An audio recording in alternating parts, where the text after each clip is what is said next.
எல்லாருக்கும் good morning. எனக்கு Indian பேங்க்ல கிளர்க் செலக்ட் ஆயிருக்கேன். என்னோட ஸ்பீச் ரொம்ப மோட்டிவேஷனான ஸ்பீச்லாம் கிடையாது. நான் இங்கே தூத்துக்குடியில் தான் இருக்கேன். அதனால் சுரேஷ் பற்றி சின்ன பிள்ளையிலேருந்தே கேட்டு தான் வளர்ந்துருக்கேன். அங்கே போனால் நிறைய பேர் ஜாபோடு தான் வெளியே வருவாங்க அப்படின்னு. அதுக்கு ஏற்ற மாதிரியே இன்னும் சில பேர் சொல்லுவாங்க, சுரேஷ் அங்கே சும்மா கூட்டமாக போவாங்க, ஒன்றும் கிடையாது, திரும்ப அப்படியே வந்துடுவாங்க அப்படின்னு. இதெல்லாம் எந்த மாதிரினா, சும்மா சில பேர் ஒரு ஜாப் போகணும்னு நினைக்காம சும்மா நேரத்தை போக்கணும் அப்படிங்கிற மாதிரி போயிட்டு வர்றது தான்.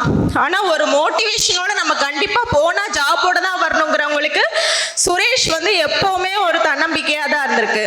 அப்புறம் நான் இங்கே தூத்துக்குடியில் தான் இருக்கிறதுனால ஃபஸ்ட்டு நான் 12th முடிச்சுட்டு அப்புறம் பிஎஸ்சி நர்சிங் எடுக்கணும்னு நினச்சேன். ஆனால் என்னால் முடியலை. அப்புறம் பிஎஸ்சி மேக்ஸ், அதுக்கப்புறம் சரி அக்கா 2 டிகிரி முடிச்சிருக்கா, ஸோ நம்மளும் 2 டிகிரி முடிப்போம் அப்படி சொல்லிட்டு எம்எஸ்சி மேக்ஸ். அதுக்கடுத்து வேறு வழியே தெரியல, வேறு எங்கே போகணும்னு தெரியல. சரி சுரேஷ் ஜாயின் பண்ணுவோம், அக்கா பேங்க்கில் தான் ஒர்க் பண்ணுறா, சரி நம்மளும் பேங்க் போயிடுவோம்னு சொல்லிட்டு வந்தாச்சு. இங்கே பார்த்தா இங்கே உள்ள பசங்களெல்லாம் பார்த்தா அவ்வளோ இதாக இருக்கும். எல்லாரும் அப்படி விடிய காலையில் படிச்சுட்டு போவாங்க.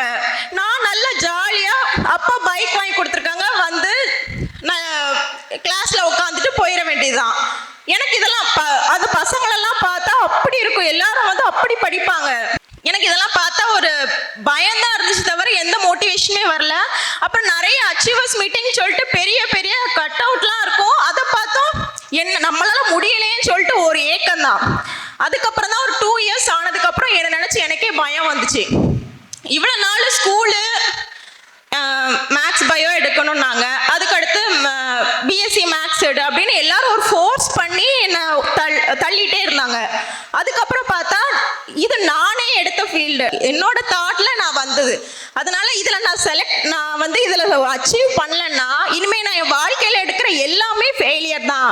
நான் ஒரு அன்லக்கி, நான் எது நானே முயற்சி பண்ணாலும் அது உருப்படாது, அந்த மாதிரி எனக்கு ஃபீல் வந்துருமோன்னு பயமாயிருச்சு. அதனால நான் என்ன நினச்சேன், நம்ம இதில் கண்டிப்பாக அச்சீவ் பண்ணியே ஆகணும். நான் இதில் அச்சீவ் பண்ணுறது வேலைக்காக இல்லை, எனக்கு ஒரு தன்னம்பிக்கை வரணும். நான் இனிமேல் வாழ்கிற வருஷம் ஃபுல்லாக எனக்கு இதை நினச்சி பயம் வந்துடக்கூடாது. நம்ம எது எடுத்தாலுமே நம்மளால் முடியாது, நம்ம ஒரு ஃபெயிலியருங்கிற பயம் வந்துடக்கூடாது அப்படிங்கிறக்காகவே நான் இதில் வேலைக்கு போகணும்னு நினச்சேன். இதிலேருந்து நான் என்ன சொல்ல வரேன்னா, மோட்டிவேஷனுங்கிறது நமக்குள்ளே இருந்தே தான் வரணும். அது யாரை பார்த்தாலும் வராது, எப்பேற்பட்ட ஸ்பீச் கேட்டாலுமே வராது. மோட்டிவேஷனுங்கிறது நம்ம உணர்ந்து நம்மக்கிட்ட இருந்து தான் வரணும்.